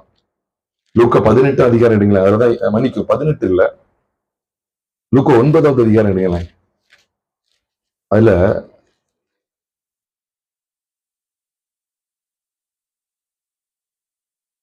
46 வாசிங்க. பின்பு தங்களில் எவன் பெரியவனாய் இருப்பான் என்கிற வாக்குவாதம் அவர்களுக்குள் உண்டாயிற்று. அடுத்த ஒரு சிறு பிள்ளை எடுத்து நிறுத்தி சொல்லி கொடுக்க வேண்டியதாயிடுச்சு. பின்பும் போட்டு பார்த்தீங்களா? எதுக்கு பின்பு தெரியுமா? 45ஆம் வசனத்தை பாத்தீங்கன்னா, அவர்கள் அந்த வார்த்தையின் கருத்தை அறிந்து கொள்ளவில்லை, அது அவர்களுக்கு தோன்றாமல் எப்படி இருந்தது? மறைவுகளா இருந்தது. அந்த வார்த்தையை குறித்து மீண்டும் சொல்ற பாருங்க, அந்த வார்த்தையை குறித்து அவரிடத்தில் விசாரிக்கவும் பயந்தார்கள். இந்த வார்த்தையினுடைய கருத்தை அறிந்து கொள்ளல அப்படின்னா, சிலுவை செய்தியினுடைய கருத்தை அறிந்து கொள்ளல அப்படின்னா, பின்பு தங்களில் எவன் மாம்சம் தான் மேலோங்கி நிற்கும். இந்த சத்தியத்தை தெளிவா அறிந்து கொண்டவங்க தான் மாம்சத்தை ஜெயிக்க முடியும். சிலுவை உபதேசமா பேசுறாரு. ஆமா, நீங்க பாருங்க, 44ஆம் வசனத்துல என்ன போட்டிருக்கு? நீங்கள் இந்த வார்த்தைகளை கவனமாய் கேளுங்கன்னு சொல்றாரு. சீசர்ல பார்த்து என்ன சொல்றாரு? அவங்க எல்லாம் ஆச்சரியப்படுறாங்க. எல்லாரும் தேவனுடைய மகத்துவத்தை குறித்து பிரமித்தார்கள் சொல்லி இயேசு செய்த யாவின் குறித்து அனைவரும் ஆச்சரியப்படுகிறீர்கள். அவர் தம்முடைய சீசர் நோக்கி என்ன சொல்றாரு சொல்லுங்க. அவங்க எதை பத்தி ஆச்சரியப்பட்டு இருக்காங்க? பிசாசு பிடியிலிருந்து ஒருத்தர் விடுதலை ஆகிறத குறித்து அப்படியே டச், அப்படி கை வச்ச உடனே அப்படியே கீழே விழுந்த உடனே இதை குறித்து ஆச்சரியப்படுறாங்க. அவர் இன்னொன்னு பத்தி பேசுறாரு பாருங்க. இது அவங்களுக்கு நல்லா பிடிச்சிருக்கு. பிரமித்தாங்க, ஆச்சரியப்பட்டு இருக்கும் போதே அவர் எதை கொண்டு உள்ள கொண்டு வர தெரியுமா? இந்த செய்தி உள்ள கொண்டு வர. ஐயோ, இதை குறித்து ஆச்சரியப்பட்டு இருக்காங்க. இவனுக்கு இது கிடையாது, மரம் செயல்படுறது இல்ல, இவன் வாழ்க்கை குறித்து பேசணும்னு சொல்லி நீங்கள் இந்த வார்த்தைகளை கவனமாய் கேளுங்க அப்படின்னு விட்டார். கவனமா கேளுங்க. நீ எதை குறித்து ஆச்சரியப்பட்டு பிரமிச்சிட்டு இருக்கிறியா? கவனமா கேளுங்கள் சொல்லிட்டு மனுஷகுமாரன் மனுஷ கைகளில் இது எதை பற்றி செய்தி? சிலுவை பற்றி செய்தி. புரியல. சால்ஸ் விடுதலாம் புரியுது, நல்லா இருக்குன்னு கூட்டம் ஓடுது. அதுக்கப்புறம் இங்க அவங்க மகத்துவம், எல்லாரும் மகத்துவத்தை கண்டுட்டோம் அப்படின்னு சொல்லி எல்லாம் அனைவரும் ஆச்சரியப்படுறாங்க. ஆனா தம்பி சீசல பார்த்து சொல்றாரு, நீங்கள் இந்த வார்த்தைகளை கவனமாய் கேளுங்க. கவனமா கேட்பீங்களா? நம்ம எழுதிதான் போட வேண்டியது. இந்த வசனத்தை ஒரு பெரிய இதுல எழுதி போட்டு, நீங்கள் இந்த வார்த்தைகளை கவனமாய் கேளுங்கள், மனுஷகுமாரன் மனுஷர் கைகளில் ஒப்பு கொடுக்கப்பட போகிறார். அடுத்த வசனத்தை பார்க்கிறோம், புரிய மாட்டேங்குது. சிலை பற்றி செலுத்த மாட்டேங்குது, புரிய மாட்டேங்குது. என்ன இது ஒப்பு கொடுக்க போறா, என்ன சொல்றாரு? அவர்கள் அந்த வார்த்தையின் கருத்தை அறிந்து கொள்ளவில்லை, அது அவர்களுக்கு தோன்றவே மாட்டேங்குது. மறைபொருளாக இருந்தது. அந்த வார்த்தையை குறித்து அவரிடத்தில் விசாரிக்கவும் பயந்தாங்க. பின்பு பேர் யாரு எழும்புவா? ஆதாம் தான் எழும்புவோம். இதை வழங்கிக்கிட்டாதான் ஆசீர்வாதம். இல்லைன்னா எங்களுக்குள் எவன் பெரியவன் என்கிற வாக்குவாதமும் வந்துட்டு, பெருமை வந்தது மட்டும் இல்ல, ஏதோ வந்துட்டு வாக்குவாதமும் சேர்ந்து வந்துச்சு. காரணம் தெரியுதா உங்களுக்கு? அதான் பின்பும் போட்டிருக்கு. எதுக்கு பின்பு? அந்த வார்த்தையின் கருத்தை அவர்கள் அறிந்து கொள்ளவில்லை. அதை விசாரிக்கவும் மாட்டேங்காங்க பாருங்க. தேவ சமூகத்தை விசாரிக்கணும். ஆண்டவரே இது சத்தியம், என்ன சத்தியம் ஆண்டவரே நீ காண்பிக்கீங்களா, என்னது வெளிப்படுத்துங்க. அதுக்கும் பயன்படுத்தா இருக்காங்க. அது அவங்களுக்கு மறைபொருளாவே இருந்துச்சு, தோன்றவே மாட்டேங்குது. எனக்கு தோணவே மாட்டேங்கல கேட்கறாங்க, நம்மகிட்ட கேட்காங்க, நீங்க தான் ஒரே சிலுவை பேசுறீங்க, தோணவே மாட்டேங்குது அப்படின்னு கேட்காங்க. தோணாது. அதனாலதான் சபைகள்ல சண்டை. எலெக்ஷன் கோஷ்டி மோதல் எதுக்கு? எங்களில் எவன் பெரியவன். ஏன்னா உனக்கு அந்த கருத்து புரியாத. மனுஷகுமாரன் மனுஷ கையில் ஒப்பு கொடுக்கப்பட போகிறாருன்னு சொன்னாலதான் உனக்கு தெரியாதவன் தான். உனக்கு இது தெரிஞ்சா எங்களுக்கு எவன் பெரியவனுங்கிறது வெளிப்பாடு உனக்கு அந்த காரியம் உனக்கு வருமா? வராத. பெருமையும் வாக்குவாதம் அங்க இடம் பெறவே பெறாது. அப்ப பைபிள் எவ்வளவு அழகா சொல்லி கொடுத்துருக்கு பாத்தீங்களா? ஆண்டு எவ்வளவு அழகா, ஆவியான எவ்வளவு அழகா இந்த லூக்காவுக்கு காமிச்சு கொடுத்துருக்காரு பாத்தீங்களா? மலையிலிருந்து இறங்கி ரத்தம் பேசுறாரு. சுகமான ஒண்ணு இதை குறித்து ஆச்சரியப்பட்டு இருக்காங்க. நீங்கள் கவனமா இந்த வார்த்தை, நீங்கள் இந்த வார்த்தைகளை கவனமா கேட்கணும்னு சொல்றாரு. எந்த வார்த்தையை கவனமா கேட்க சொல்றாரு? யோசிச்சு பாருங்க. எந்த செய்தியை நம்ம கவனமா கேட்கணும்னு சொல்லி சொல்றாரு? செல்வி பெட்டிய செய்தி. மனுஷகுமாரன் மனுஷர் கையில் ஒப்பு கொடுக்கப்பட போகிறான்னு சொல்றாரு. என்னையா இது? இந்த பையனை விடுதலையாக்கி இந்த பையனை அவங்க தவப்போட்டை கையில ஒப்பு கொடுத்தாருங்கிறது நல்லா இருக்கு. சுகமாக்கி மனுஷன் மேல் கடந்து கிடக்க, அவனை தூக்கி அவன் தவப்பன் கையில அலக்கடிச்சு கிடக்கு, தீயிலும் தண்ணிலையும் சந்திரவை பிடிச்சு அந்த வியாதி, அந்த ஒரு பிசாசு பிடித்தோடனே ஆண்டு சுகமாக்கி தவப்பன் கையில ஒப்பு கொடுத்தாருன்னா நல்லா இருக்கு. இப்ப மனுஷகுமாரன் மனுஷ கையில ஒப்பு கொடுக்க போறேன்னா உங்களுடைய என்னுடைய மாம்சத்தையும் உலகத்தையும் வேறு இருக்கும்படி மாண்டு போக செய்யும்படி அவர் சிலுவைக்கு போகிறார். இந்த கருத்தை விளங்கி அறிந்து கொள்ளலன்னா ஆதாம் வந்துட மாட்டானா? ஆதாம் தான் மேலோங்கி நிற்பான் அப்படிங்கிறத ஆண்டவர் திட்டவட்டமாய் காண்பித்து கொடுக்கிறார். இந்த ஆதாம் தான் செயல்படுவான். அதனாலதான் அதை காமிச்சு கொடுக்கிறார். இந்த கருத்து புரியல அப்படின்னா எந்த சபைக்கு இந்த கருத்து சிலுவை பற்றிய கருத்து அறியப்படலையோ, மறைபொருளா இருக்குதோ, அது தோன்றாமல் மறைபொருளா இருக்குதோ, அதை விசாரிக்கவும் செய்யாம இருக்காங்களோ, அவங்களுக்குள்ள ஆதாம் எழும்புவது நிச்சயம் என்பதை இந்த 2-3 வசனங்கள் நமக்கு திட்டவட்டமாய் காண்பிக்கிறது. இன்னும் அம்சத்தின்படியான ஜீவியம் தானா? சிலுவை பற்றிய சத்தியத்துக்குள் வருவோம். இருக்கிற இடத்துல நாம் கண்களை மூடி கர்த்தரை நோக்கி பார்ப்போமா? நாம் ஜெபித்து நிறைவு செய்வோம். பிரியமானவர்களே, ஆண்டவருடைய சமூகத்தில் ஒப்பு கொடுத்து, ஆண்டவரே இன்னும் இந்த கருத்தை நான் அறியாமல் இருந்தால், இன்னும் இந்த கருத்தை நான் அறியாமல் இருக்கக்கூடாது. தேவன் பாருங்க, அற்புத சுகமான நடக்கு. பிசாசின் பிடியிலிருந்து ஒருத்தன் விடுதலை அடைகிறான். தகப்பனுக்கு எவ்வளவு மகிழ்ச்சியா இருக்கும். இதுல அவங்க களி கூர்ந்துகிட்டு இருக்கும் போதுதான் இந்த சத்தியத்தை உள்ள கொண்டு வர்றாரு. நீங்கள் இந்த வார்த்தைகளை கவனமாய் கேளுங்கள் என்று சொல்லி இன்றைக்கு ஆண்டு தம்முடைய வார்த்தைகளை கொண்டு, சிலை பெற்ற உபதேசத்தை கொண்டு நம்முடைய மாம்சத்தை நம்முடைய உலகத்தையும் கண்டிக்கும் போது உங்களுக்கு எனக்கு மிகுந்த துக்கம் உண்டாகிறதோ, நாம் மனம் திரும்புவோம்.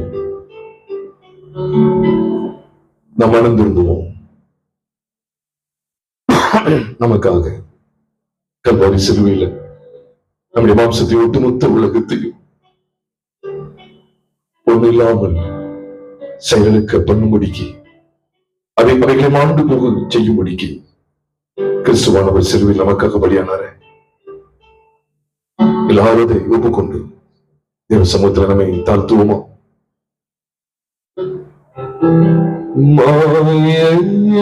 உலகம் அதையும் நம்பாதே, மண்ணு மக்கள் மனமும் மாறி போகுமே, நித்திய ஜீவனை நேசித்தாலே போதே, நிச்சயம் சந்தோஷம் பெற்று நீ மகிழ. நம்பிக்கையோடு வந்திடுவார், நம்பிக்கையோடு வந்திடுவார். எலி மனமே இயேசுராஜன் நன்றை நிற்கிறார், ஏற்றுக்கொள்ளவரை தள்ளாதே, ஏற்றுக்கொள்ளவரை தள்ளாதே. இன்னமும் தாமதம் எனக்கு மகனை, இந்த இயேசுவென்று எழுந்தேன். இன்னமும் தாமதம் எனக்கு மகளை, இந்த இயேசுவென்று எழுந்தேன். உலகம் தரக்கூட சமாதானத்தை இங்கு உனக்கு பெற காத்து நிற்கிறாய். தன்னில் இயேசு உன்னை அழைக்கிறாரே, தன்னில் இயேசு உன்னை அழைக்கிறாரே.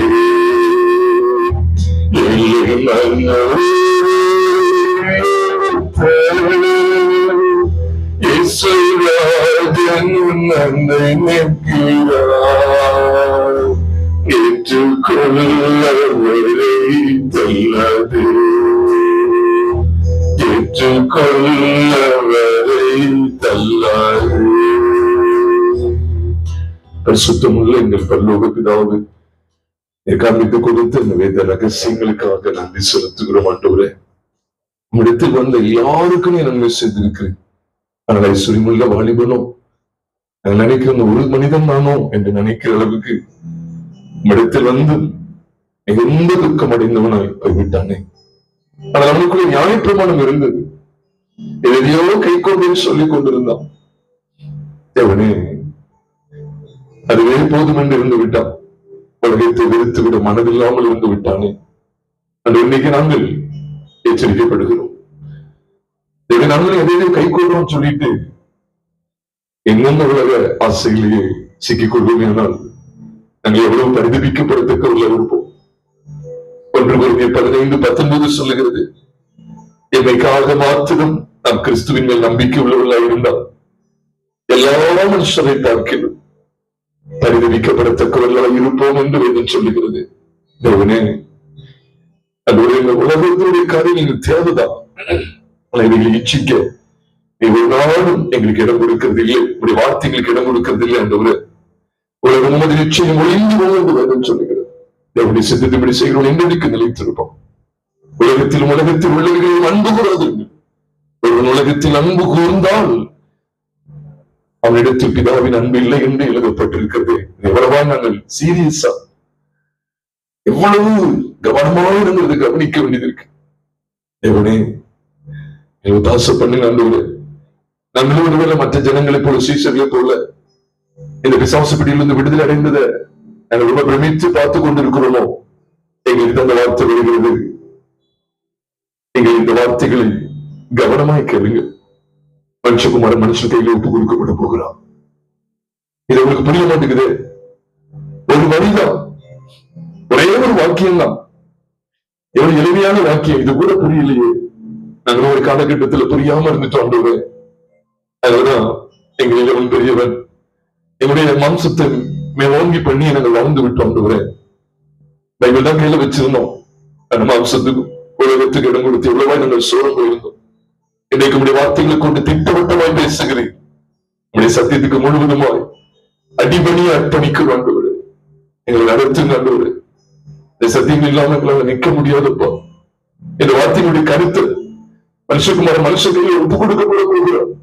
என்னுடைய மாம்சத்தை உலகத்தையும் தேர்ந்தெடுக்கும்படி இந்த கருத்தை நாங்கள் அறியவில்லை என்றால் எங்களுக்கு இன்னும் வரைபொருளாக இருக்குமே. ஆனால் இன்னும் நாங்கள் ஒருவேளை இதை விசாரித்து அறிய கூட நாங்கள் இல்லாமல் இருப்போமே. ஆனால் பின்பு நாங்கள் இவ்விதமாகத்தான் நடப்போம் என்பதையும் காண்பித்துக் கொடுக்கிறீரே.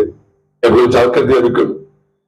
ஆபிரகாமை போல, ஐஸ்வர்யமுள்ள வாலிபனை போல மாம்சத்தையும் உலகத்தையும் கலைந்து விட சொல்லும் போது எங்களுக்கு அது மிகுந்த துக்கமா இருந்து விடக்கூடாது.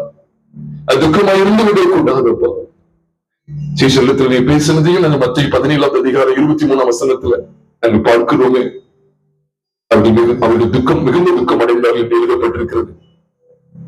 அன்றுவரே, அவர்கள் அவரை கொலை செய்வார்கள்.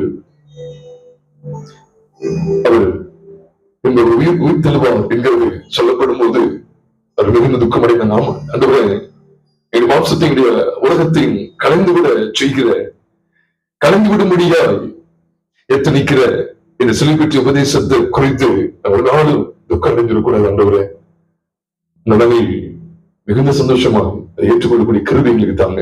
தாழ்த்துக்கு ஒப்பு கொடுக்கிறோம். அதற்கு யாவடி ஜீவனுள்ள வார்த்தைகளுக்கு ஒப்பு கொடுத்து நாங்கள் ஜிபிக்கிறோம். ஆண்டவரே, தொடர்ந்து இந்த சத்தியங்களை நிலைத்திருக்கிற பாக்கியத்தை தாங்க.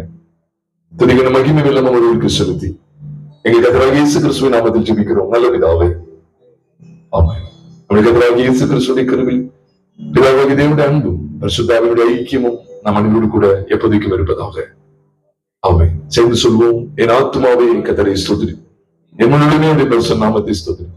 என் ஆத்துமாவே கர்த்தரை ஸ்தோத்திரி, அவர் செய்த சகல உபகாரங்களையும் மறவாதே. ஆமென்.